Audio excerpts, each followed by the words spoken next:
Noah, James here. Let's jump into Noah's salvation. This chapter opens so powerfully, doesn't it? God remembered Noah. That's the absolute turning point after the flood's chaos. Absolutely, James. It's an active remembrance, a divine focus initiating restoration. God made a wind pass over the earth, and the waters began their methodical, gentle retreat. It wasn't an instant snap, but a deliberate, slow process of healing and renewal. So the deluge is stopped, the fountains of the deep and windows of heaven are closed. The waters recede continually for over 150 days, and then the ark eventually rests on the mountains of Ararat. That's a huge moment of safety and permanence, isn't it? Profoundly significant, James. The ark's resting is a symbol of salvation, a secure foothold on a world recovering its breath. It's a moment of peace, marking the end of the deluge and the beginning of a patient wait for the new earth to truly emerge, ready for Noah's next steps of exploration.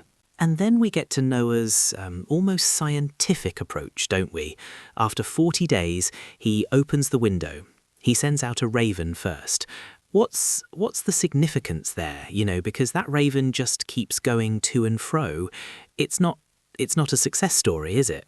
No, it's not the success story we might expect, is it? The raven, you see, it's a scavenger. It can survive on carrion, on exposed land, or even floating debris. So its return, or lack thereof, wasn't a clear indicator, really. It just kept going to and fro, suggesting there was enough for it to sustain itself outside, but not a stable environment for Noah or the others. It's a practical step from Noah, a test, Right. And then he sends out the dove. That's different, isn't it? The dove is looking for a resting place, which it doesn't find the first time. Oh, the dove. The dove is a symbol, a total symbol of peace and purity, isn't it? And it's looking for something specific, a dry place to rest its foot. So when it returns, it's a very clear message to Noah. The waters are still too high. It's a very direct confirmation. But Noah, he waits another 7 days, and he sends it out again. And this time, the dove comes back with something truly, truly incredible, something so full of hope. The olive leaf, that must have been an absolute, a game changer, really. A freshly plucked olive leaf. That's definitive proof, isn't it? It absolutely is. The olive leaf is more than just a leaf. It's a living sign. It shows that new growth has begun, that the earth is not just drying, but recovering its vitality. It's a moment of profound revelation for Noah, knowing that the earth is ready for new life. And then the third time, the dove doesn't return at all, signaling that it found a permanent home outside the ark. The mission is accomplished. So, the earth is finally dry, officially dry. In the 601st year, first month, first day, Noah removes the ark's covering. It's such a long wait for him, isn't it? Oh, it's an incredibly long wait, James. Imagine being cooped up for over a year with all those animals. It's a testament to his faith, to his patience, and to his obedience. And when he removes that covering, it's this visual confirmation that the surface of the ground is truly dry. But God still has to give the command to leave. He doesn't just burst out, That's a key point, isn't it? God speaks to Noah, saying, "Go out of the ark," not figure it out, but a direct command. And it's not just Noah, but his wife, his sons, and their wives, and every single living thing. It's a full release, a mandate for life to expand again. Exactly. It's a divine directive, a very specific directive, ensuring that life doesn't just survive, but thrives once more. Be fruitful and multiply on the earth. That's the core message, really. It's a powerful commission to repopulate and rejuvenate the planet. And Noah and his family, they obey immediately. Every animal, every creeping thing, every bird, they all go out according to their families.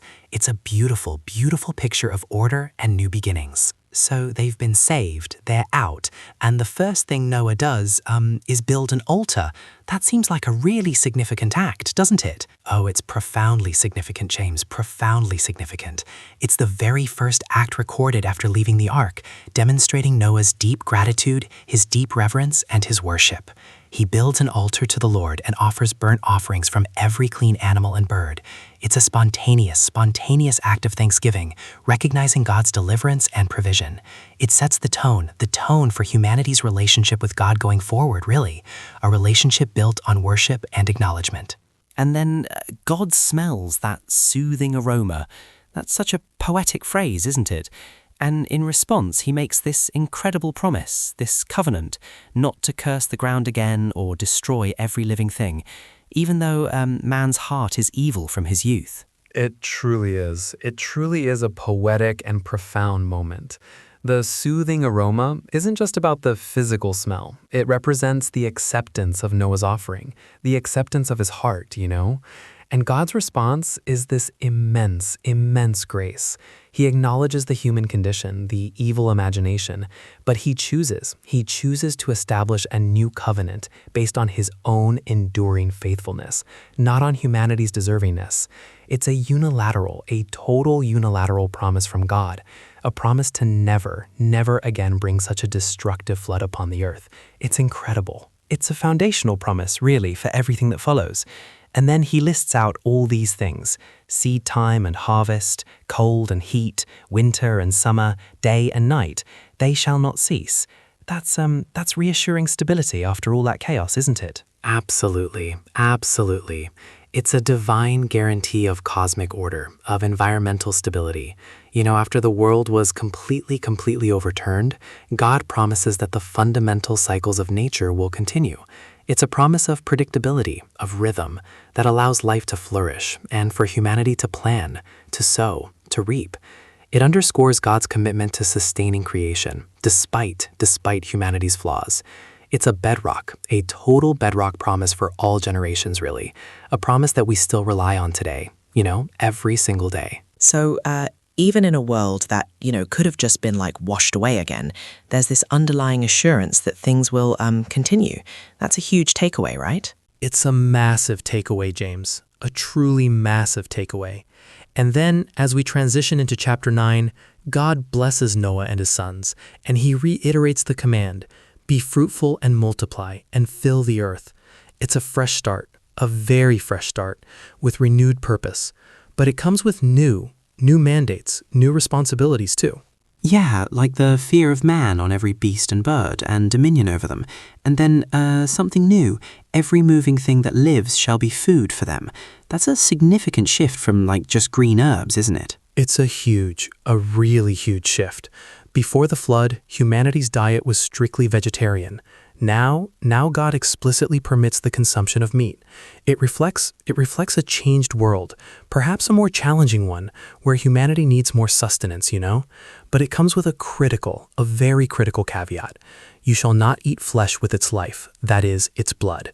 That's a powerful respect for life force. Right, so no eating blood. And then it goes into demanding a reckoning for lifeblood, from beasts, from man, from every man's brother. It's quite intense, isn't it? It feels like a strong emphasis on the sanctity of life. It's intensely clear about the sanctity of life, absolutely. God instates capital punishment, a very direct consequence for taking human life.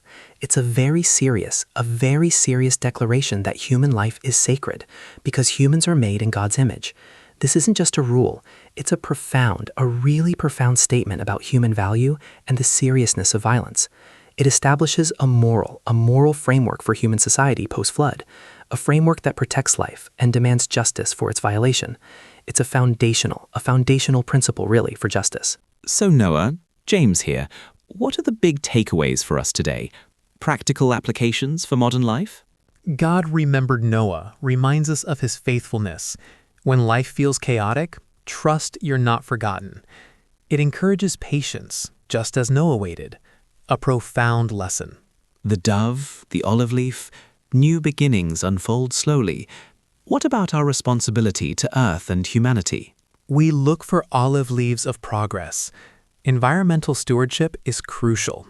Our dominion means responsibility to care for creation.